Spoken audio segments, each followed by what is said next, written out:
বাস যখন যাত্রাবাড়ি পৌঁছেছে রাত 4টা বাজে। নয়না গভীর ঘুমে আচ্ছন্ন। জিয়ান আগেই কল করে ড্রাইভারকে আসতে বলেছিল। জিয়ান নয়নাকে কোলে নিয়ে গাড়ি থেকে নামল। ড্রাইভারকে বলল ব্যাগপত্র নিয়ে গাড়িতে রাখতে।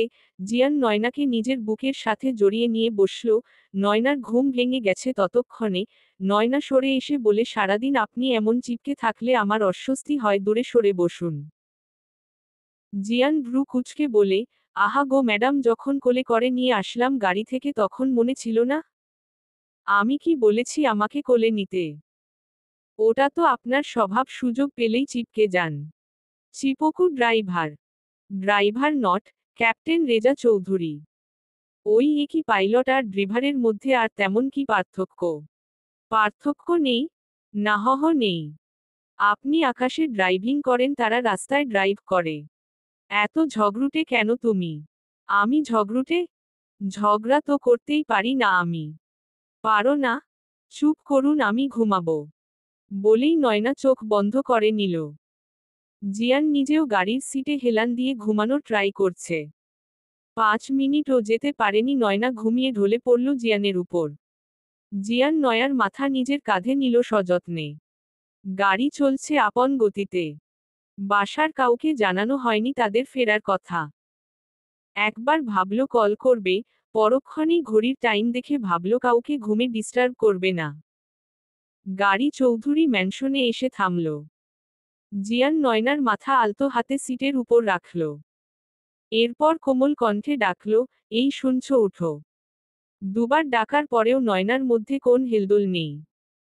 জিয়ান একটু জোরে বলল, আর একবার ডাকবো, উঠলে উঠবা, না উঠলে সোজা কোলে তুলে নিব। নয়না মিটমিটিয়ে তাকালো, চুলগুলো হাতখোপা করে নিল।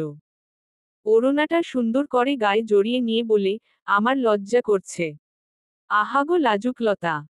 চোখ বন্ধ করে আমার পিছু পিছু চলে আসো বউ। এভাবে কেউ শ্বশুর বাড়ি আসে? তো কিভাবে আসে মিসেস চৌধুরী? রিচুয়াল আছে তো। আমার বউ আমার সম্পদ, রিচুয়াল কোন ক্ষেতের মূলা? তবুও কেমন কেমন যেন লাগছে।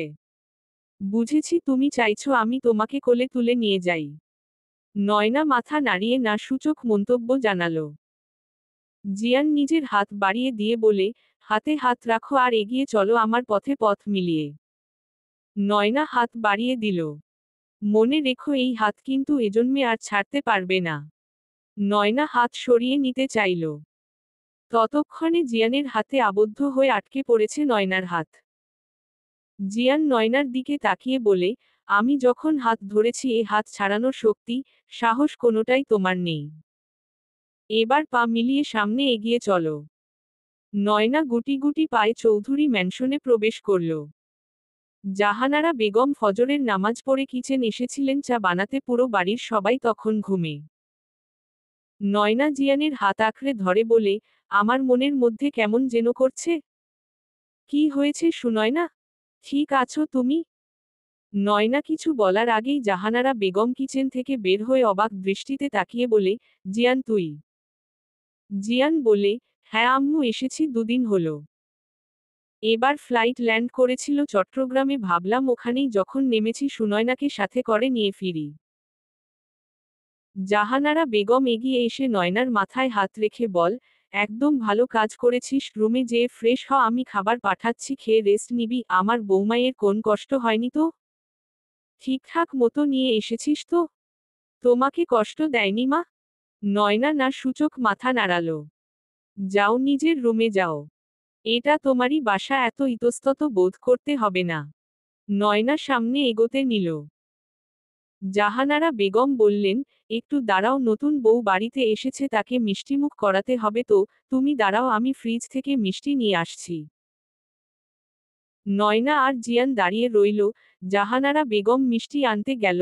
জিয়ান বলে, এই যে মিসেস বাটার মাশরুম, এই বাড়িটা আপনার, সো লজ্জা টজ্জা পাওয়ার দরকার নেই।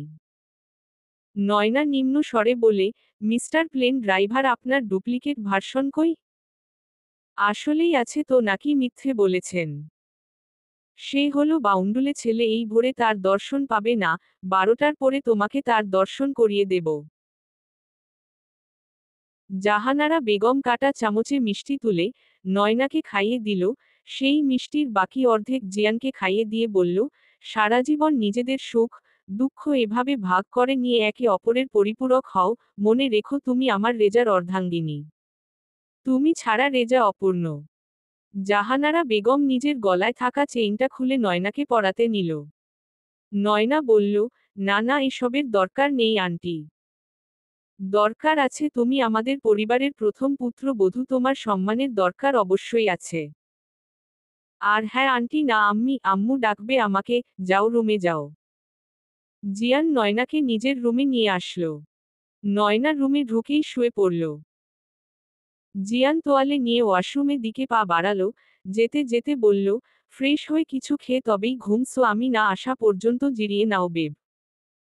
এই বেবি, বাবু, বেব এসব ছাড়া আর কোন ডাক নেই আপনার? আছে তো, সুইট হার্ট, রাঙা বউ, ময়নামতি, আদুরিনী, ডার্লিং, হানি আর আমার মোস্ট ফেভারিট বাটার মাশরুম বলেই চোখ টিপল। নয়না বিড়বিড় করে কিছু বলল। বিড়বিড় করতে থাকেন ম্যাডাম, না খেয়ে ঘুমানো যাবে না, সো মনে মনে বকতে থাকুন, আমি ফ্রেশ হয়ে আসি ততক্ষণে। ঔষধি। রাতে খুব তাড়াতাড়ি ঘুমিয়ে পড়েছিল মেহনুর। তার মনের মধ্যে চলছে ইভিল প্ল্যান। সকাল সকাল ঘুম থেকে উঠে জিয়ানদের জিম রুমে এসে জিম করছে মেহনুর, ঘড়ির দিকে তাকিয়ে দেখে ভোর 6টা বাজে সবে মাত্র। মেহনুর আয়নার দিকে তাকিয়ে বলে, মেহনুর শেখ কখনো নিজের জিনিস অন্য কাউকে শেয়ার করে না। যা আমার তা আমার। নিজের জিনিস নিজের কাছে ফেরাতে মেহনুর কতটা ভয়ঙ্কর হতে পারে তা কেউ কল্পনাও করতে পারবে না। মেহনুর যা চায় তা যেকোনো মূল্যে নিজের করেই ছাড়ে। মেহনুর পানির গ্লাস হাতে নিয়ে ঢকঢক করে গ্লাসের সব পানি পান করে, গ্লাসটা ফ্লোরে ছুঁড়ে মারল। সাথে সাথে ঝংকার তুলে গ্লাসটা ভেঙে খণ্ড খণ্ড হয়ে ছড়িয়ে পড়ল। মেহনুর জিম রুম থেকে বের হয়ে গেস্ট রুমে চলে আসলো। পরক্ষণেই কিছু একটা ভেবে থ্রিপিস নিয়ে ওয়াশরুমে চলে গেল। ঔষধি। লতা বেগম নীলাঞ্জনার পাশে বসে বলছেন, তুই কেন রেজার মতো ছেলেকে ছেড়ে দিলি? এমন ছেলে কেউ হাত ছাড়া করে? তোর বাপ চাচাও অপেক্ষা করেনি, তুই চলে গিয়েছিস, তারা নয়নাকে ঝুলিয়ে দিয়েছে রেজার গলায়। নীলাঞ্জনা বলল, আম্মু রেজা কিভাবে মেনে নিল এই বিয়ে? ওর মতো ছেলেকে কেউ ফোর্স করে কিছু চাপিয়ে দিতে পারবে না কোন কিছু।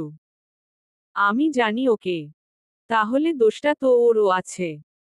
দোষ তোর, তুই কেন ছাড়লি এমন ছেলেকে? চাঁদনি যে তোর হাতে ধরা দিয়েছে আর তুই সেই চাঁদকে পায়ে ঠেলে দিয়েছিস। এখন বল, কাল রাতে রেজা তোকে কোথা থেকে নিয়ে এসেছে?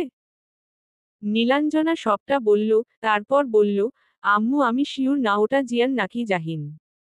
জাহিন আবার কে? জিয়ানের যমজ ভাই। জিয়ান তো পাইলট, এই সময়েও কিভাবে দেশে থাকবে? আমার এখন মনে হচ্ছে ও জাহিন ছিল। চুপ কর, এই কথা আর মুখ দিয়ে বের করবি না। যদি রেজা না হয়েও থাকে তুই বলবি ওটা রেজা ছিল।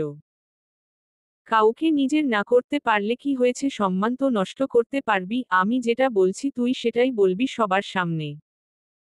কিন্তু বড় আব্বু তো জানে জাহিন আর জিয়ান যমজ ভাই। চলবে। পরবর্তী পর্ব পেতে চ্যানেলটি সাবস্ক্রাইব করুন।